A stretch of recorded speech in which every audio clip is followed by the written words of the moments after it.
הפלאפון. אנו נבדוק את שיטות השבירה של הטלפון. שיטה ראשונה, זריקה למעלה. חכו, צריך לראות מה קרה לו. צלמו את זה. כלום לא קרה. בוא נבדוק אם עובד, עובד. הוא עובד. אין סוללות. סוללות, איזה קטע. שיטה שנייה, לרמוס באבנים. בוא נרמוס אותו באבנים. אייל, תראה את האבן. אני קודם. רגע. אללהו אכבר. אני קודם ואז אותה. אני אומר זה פגע במישהו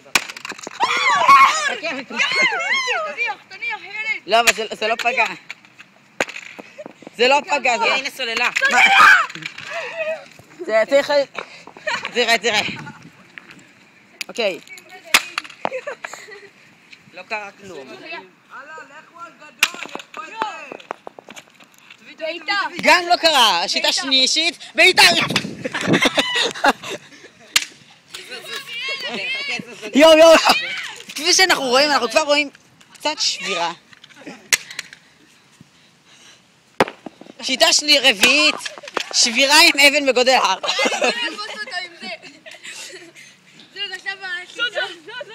תימני משוגע. תימני משוגע, זו השיטה החמישית.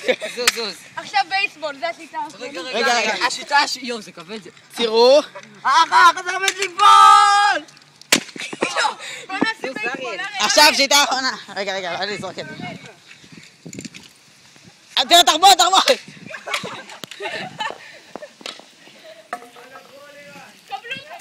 רגע, זריקת...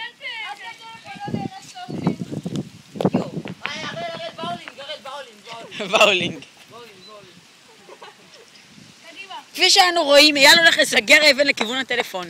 בוא נעשה פוטבול. רגע, זה נראה לי סטרייק. רואים לו את התחת! זה נשנה לו את התחת. תן. תראה את המכה שלו. רגע, תראה אותו. כפי שאנחנו רואים, הטלפון מעט נשבר. אוקיי. זה עבד. רגע, גם אני רוצה.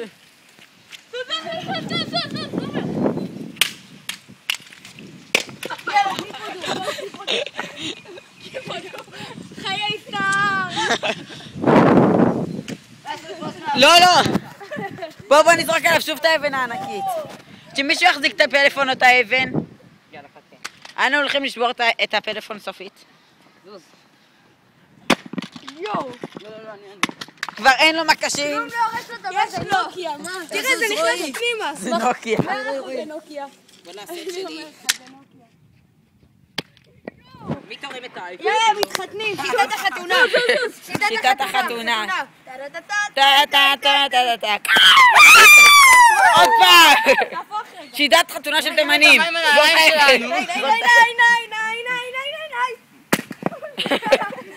יש פה דובי. כפי שאתם רואים, הפלאפון מעט שבור. תשים. וזה סופו של הפלאפון.